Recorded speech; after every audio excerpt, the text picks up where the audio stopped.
Hello and welcome back to the Rekt Capital channel. Welcome to today's market update, to today's video. I hope you're having a wonderful day wherever you are in the world. Let's dive right in to today's Bitcoin analysis. This is going to be the weekly chart. The weekly close is just in, and so far it's just showing to us two long upside wicks rejecting from 7,200 to 7,000, roughly that region of rejection. And these two long upside wicks remind me of a very volatile tweezer top, although it's not that textbook candlestick formation, but it does remind me of that nonetheless. So what I'm thinking here at the moment is that this green area right over here is a very important demand zone, a very important historical demand zone. But right now we're struggling to claim this as a demand zone. In fact, this area is figuring as a new resistance, and we've seen FOMOers try to press price up towards the upside but fail each time. On two previous occasions, we've seen a failure for price to close above this demand zone, so it is a resistance until proven otherwise. And the top of this resistance is 6,200, roughly speaking. And in fact, most recently we saw a lot of downside action to 5,850, but now we're actually seeing a relief rally. But the thing about this relief rally is that it is rallying straight into resistance 6,200. So I'm not going to be too bullish until we see a break of that resistance. At the moment, I just feel like it's a relief rally to just tag that 6,200 level before rejecting towards the downside. And we'll see why I think that way as we progress in this video.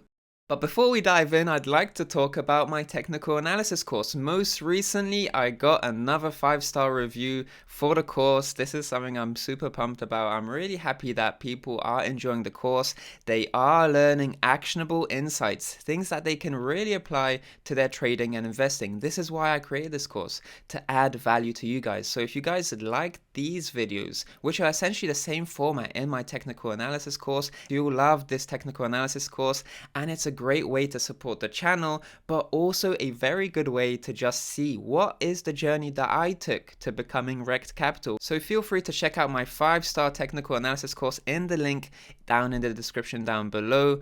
But having said that, let's dive into today's update. You can see that this is the Bitcoin investor tool, the 2-year moving average multiplier. And whenever we look at this green line over here, this is the 2-year moving average. And whenever we're below this 2-year moving average, we tend to see rejections from around the 2-year moving average or just below it. So based on that indicator alone, you guys know that I was expecting a rejection from that level, roughly speaking, but also we were looking at on-chain analytics together. We were looking at how long it takes to mine a block on the Bitcoin blockchain, the amount of time that it takes to mine the block. And we saw that it was at all-time highs, and these all-time highs tend to precede reversals in Bitcoin's price, which is what I also touched upon because we are seeing a reversal in Bitcoin's price as we speak. We saw that rejection. So not only in the market psychology within the charts, we saw signs of an impending rejection, but we're also seeing this behavior translate into on-chain analytics. So we can see that market psychology as well as on-chain analytic data doesn't lie, but we just need to look at it. We have to want to look at it and see what it's telling us, because a lot of the time it's telling us the right things if we care to look at these signs objectively without any emotional bias. And very basically speaking, this is where we were going to get a rejection in terms of the amount of time that it takes to mine a block. And I'm just expecting a return to this green area, which is the 10-minute average that it takes to mine a block. This is just an average, and I feel like we're going to return to this area, and then we might see another spike prior to the halving, like is often the case. And this indicator will come in handy around that time, because we'll probably be able to time another reversal in terms of Bitcoin's price action. Of course, this is a small teaser of what's to come in the future, but for now this indicator has given us a lot of value so far. We timed that Bitcoin price reversal quite nicely, and I'm sure this indicator will come in handy later. But in terms of the 2-year multiplier, you can see that this is the 2-year moving average, and we've rejected from this lower high. So this tied in with what we were talking about last week.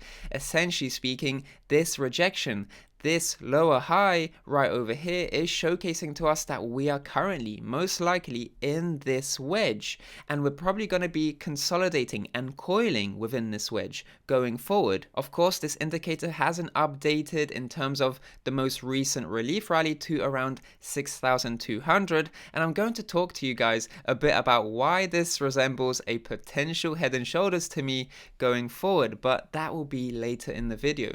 But in any case, this is the wedging structure that we need to bear in mind in terms of this historical accumulation area, which offers outsized returns for Bitcoin investors who tend to accumulate within these green areas. So let's layer all of these insights onto each other. Let's look at this weekly chart once again, and let's focus on the 7,200 region, which is the rejection point for Bitcoin in this area of outsized return.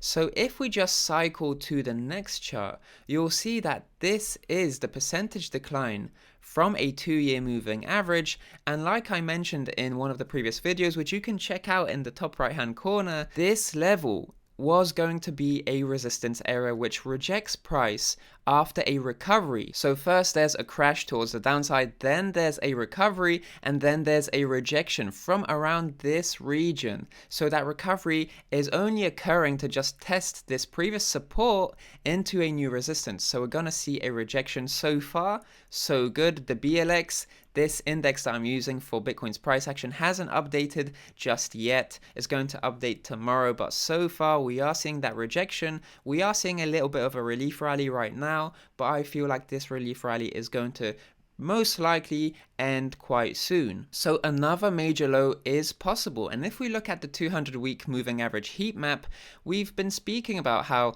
this 200 weekly EMA gets revisited, roughly speaking, at least more than once, right? So we see at least 3 touches around this area, 2 to 3 touches around this area.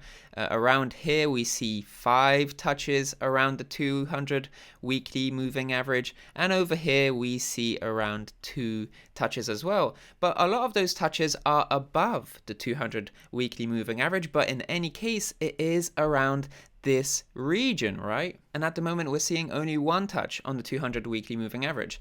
Now, what I want to make very clear before we dive into each of these periods to look at them in a little bit more depth, I want to say that on a macro scale, there's no reason to be bearish, because we are at a price point where historically, if investors accumulated around the 200 weekly moving average, this is what would offer outsized returns towards the upside. So on a macro scale, we have more reason to be bullish than bearish, but in the short term, it's just a very good idea to time an entry and wait for that bearish bias to really materialize into price, because there is some scope for a little bit more downside and another major low.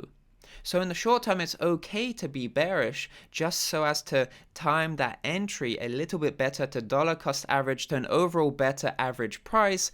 But on a macro scale, it's more than okay to maintain that bullish perspective in the long run. So let's dive into all of these areas step by step. Let's start off with the 2012 period where we saw a few touches. And if you see here, this heat map doesn't actually showcase touches of the 200 weekly moving average. These are just approximations. But in any case, we get 1 touch over here. So that's something to bear in mind. We get 1 touch of the 200 weekly moving average, but also we get a lot of higher lows. We get a lot of higher lows relative to this 200 weekly moving average, and that's something we need to bear in mind as an insight going through this video. So let's look at the next period. This is going to be the period that we're going to take a look at in a bit more detail. This is the 200 weekly moving average, and over here we get 1 touch, which wasn't registered on the indicator, which is quite curious, but we get another touch. In fact, we get a consolidation period around this region, and I'm sure there was a lot of fear around here. A lot of people were probably fearful here, not thinking it's a good idea, but in any case, you can see a higher low. There's a higher low around this 200 weekly moving average. So we got a consolidation period here, and we got a touch here as well, even a fake out towards the downside. But ultimately we got a lot of heat map indicators, a lot of heat map markers around these regions just above the 200 weekly moving average. So let's move on to the 2018-2019 period. So just to cycle back, it's going to be this level that we're looking at right now in terms of the heat map.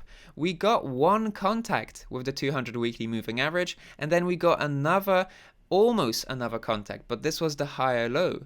But in any case, we tend to see at least one contact and then a higher low relative to this 200 weekly moving average. So how can that potentially inform our strategy going forward in the current period that we are at the moment? Well, we got a fake out already, right? We got a fake out towards the downside. We got that marker on the heat map right over here, and we haven't seen a touch of the 200 weekly moving average again. It is potentially on the cards, but we also have to bear in mind that we tend to see a higher low relative to this 200 weekly moving average. Of course, this indicator hasn't updated, but we're actually seeing a relief rally, something like this, which is actually resembling a bit of a left shoulder, head, and the right shoulder. I'm not a big fan of head and shoulder bearish reversal formations, but in any case, this is a very good insight to make, just an observation to bear in mind going forward, because if we just look at the volume here, if we look at the volume profile would suggest that it is supporting a potential head and shoulders formation. And seeing as though we are seeing this declining volume as the formation progresses, and we're also seeing that this right shoulder is running into a weekly resistance area, right? Because if we just cycle over here, we are at that resistance of 6,200. We are at that resistance, and a potential rejection could be on the cards. And if this head and shoulders does validate with a breakout in sell side volume towards the upside from this descending triangle, but also a breakdown from around this region, pretty much this region, which is around 5,800, we'll probably see a validation of this head and shoulders, and then another major low would be very much on the cards. And as you can see here, here's the 200 weekly moving average. So essentially speaking, we are in a very simple, we're in a range of around 5,500 to 6,200, and we are at the top of this range at the moment. So if we can't make it past the top of this range, we'll probably revisit a little bit deeper inside this range. But what we need to bear in mind is, number one, we don't get a lot of touches of the 200 weekly moving average. Number two, sometimes we get fake outs below the 200 weekly moving average, but that's not a reason to be fearful. At least this is what this indicator is telling us, this data science model. And number three, if we get that touch of the 200 weekly moving average, we also have to bear in mind that we might not get another touch. We might not get another touch because we tend to see a higher low, because people want to buy Bitcoin at a premium once it dips. After that first initial rally, then it dips and people want to buy at a higher price than before. So it all goes back to this chart right over here. Will we see another major low to the point where we will actually revisit this higher low right over here, or will that higher low actually form a little bit earlier? That's something we have to think about going forward. But based on all of these technical signs, we have to try and layer that all onto each other and realize that on a macro scale, Bitcoin is well positioned to do well in the future, in the coming months. But now in the short term, it's more a case of trying to dollar cost average properly to get the best possible average price and utilize that short term fear that might be appearing in the market so that you can benefit long term. And that's about it for today's video. Thank you so much for watching. If you like this video, please consider dropping a like and of course subscribe for more videos like this in the future. I'm Rekt Capital, and I'll speak to you in the next one. Speak soon.